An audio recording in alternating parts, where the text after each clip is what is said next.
are back with a new episode of Last Week in Science.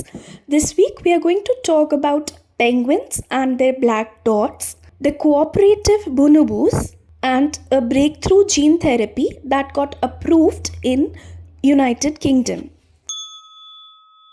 Penguins and their black dots.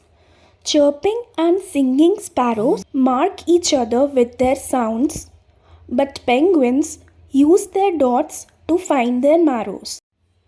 Humans and other primates can recognize individuals of their species, but are there other organisms that can identify other members of their species?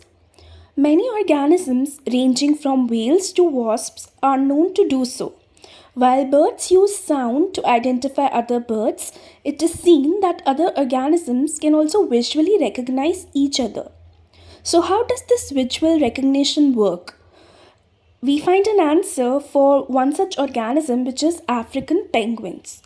These penguins have black dots on their chest that is covered in white feathers, and each penguin has a unique pattern of dots. The workers of a zoo in Italy use this pattern to identify individual penguins.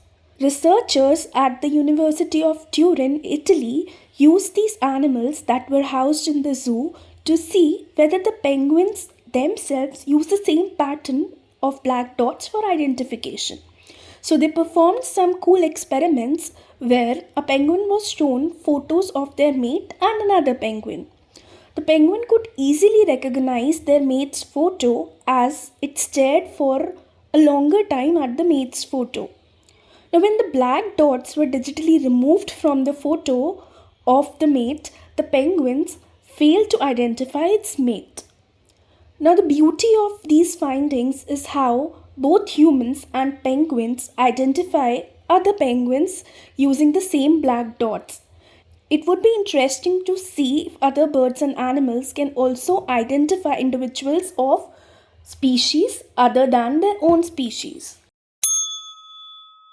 The cooperative bonobos. Together we walk hand in hand, taking the humanity ahead. Is that something which the bonobos planned? Identification of individuals within a group of a specific species is necessary for cooperation amongst those individuals. But why do individuals of an animal species need to cooperate?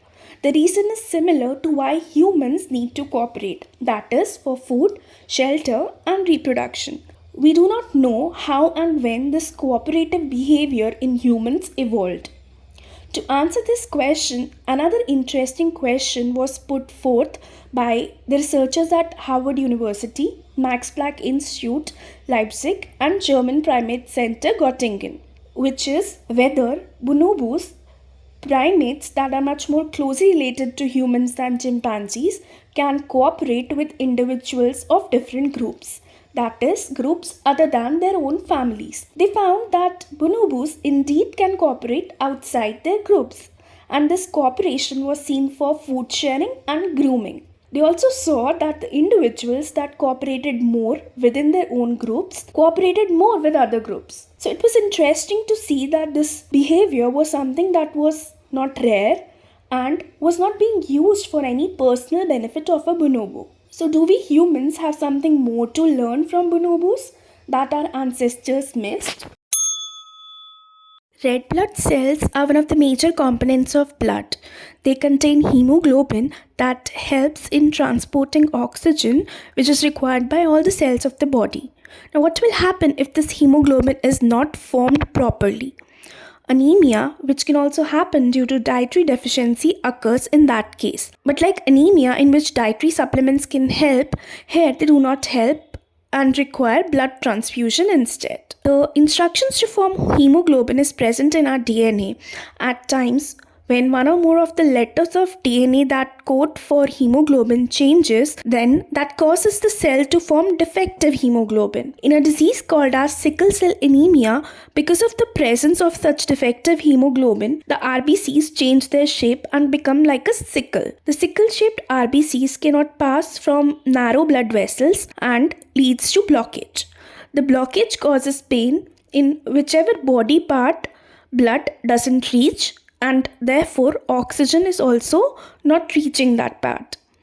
There is another disease where regular blood transfusions are needed, known as thalassemia.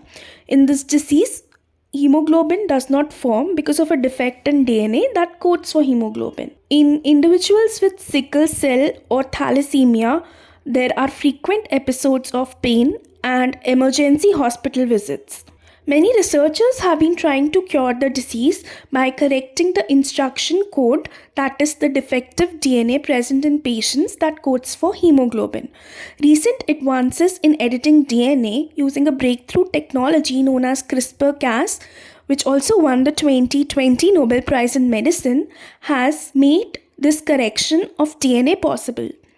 Now, a recent clinical trial has shown that patients who were given gene therapy known as Cas-JV did not require any blood transfusion or faced painful episodes for over a year. This gene therapy used CRISPR-Cas to correct DNA of the patient suffering from sickle cell anemia and beta thalassemia. Looking at these promising results, UK has approved this gene therapy as a treatment for sickle cell anemia and beta thalassemia. Although the current gene therapy is expensive, but we do hope that the new and inexpensive gene therapy is on its way for patients who have been suffering from such debilitating genetic diseases where the change in DNA that causes the disease is known. So, Science Bagels will be back next week to provide you bagels of interesting findings of the last week.